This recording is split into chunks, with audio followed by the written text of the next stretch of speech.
How to mass unfollow on Instagram. Hey, what's up, guys? Welcome back to our channel and let's get started. First thing first, you have to launch your application.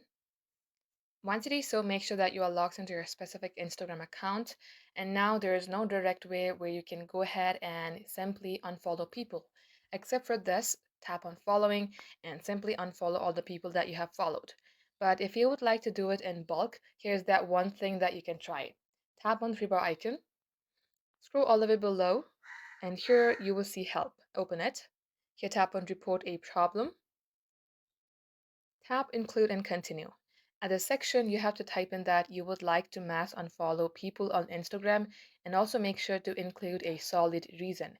For instance, you can write something like you have mistakenly followed a lot of people because your account was hacked or something, and that's why you would like to mass unfollow all the people that are in your following list.